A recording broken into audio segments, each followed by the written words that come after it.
I'm going to show you how to create a watermarked card that's perfect for an invitation or a save the date or even a thank you card. So what you see here, this JS and SR is the watermark and it lays behind my text. So I designed my invitation here considering where my watermark was going to be placed. To create that, you first need to print out a template. We have the initials to the bride and groom here. I've pre-cut a piece of cardstock that's the same size as my invitation, so that when I am cutting a stencil from these letters, I can place this right on my card to create the stencil and it'll be in the perfect spot. So what I've done here is taped my template onto a piece of paper and cut out each of the letters with a craft knife. So you want to remember though that any insides of letters you need to save. So here for the R, I wanted to save that middle part of the R, but I'm also going to save the actual R itself. So I'm just going to put those aside. And I can remove my template now. So just remove it from the cardstock. So here you can see I have a clear stencil. So to get that watermark, I've pre-cut a bunch of pieces of watercolor paper to the 4x6 size of my invitation, and you can see that the stencil fits perfectly on there. And I'm just going to take some double stick tape, and what I like to do so that the stencil doesn't really stick too much to the piece of paper is like wear out the tape a little bit by just either rubbing it on your clothes or on your hand to kind of, so that it's not so tacky. So I'm just gonna put that there in one corner and do the same thing in the next corner. Position this on my card, tack it down there. And now I need the center of my R. So I'm gonna do the same thing with my tape, but make sure it's a small little piece. I'm just going to adhere it right now to the back of that centered R piece and take the R that I saved, place it into that stencil, and then place the center of the letter in. This is just going to get my center of the letter perfectly placed in the R. So I'm just going to hold down so I don't pull that up, hold down that center and remove the R. I think I'm ready to begin stenciling. What I'm using is rubber cement.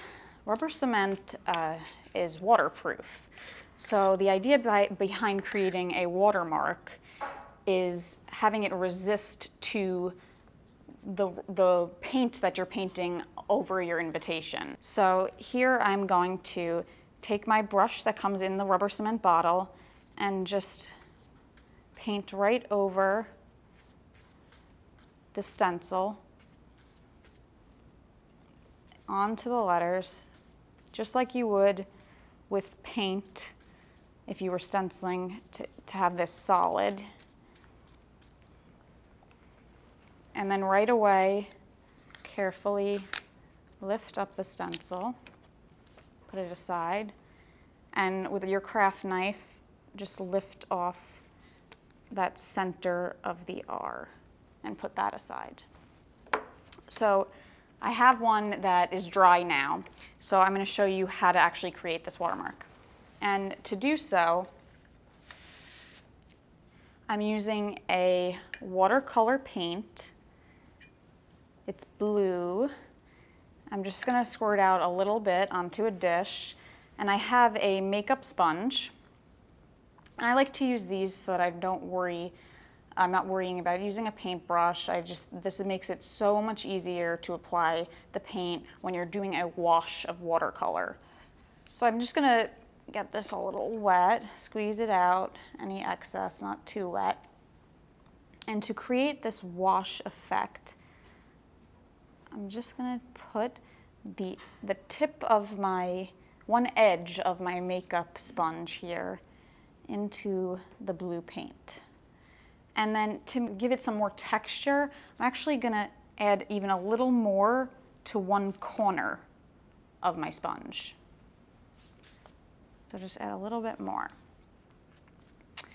Okay, so I can see my watermark just barely. I have my sponge here. With that dark corner, I'm gonna just line it up with the top corner of my card and run it across.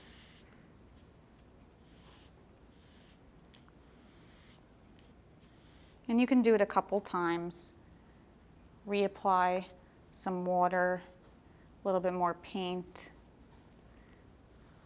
And just that top corner is just gonna give a kind of stripe effect in the background. You can tell it's painted with watercolor.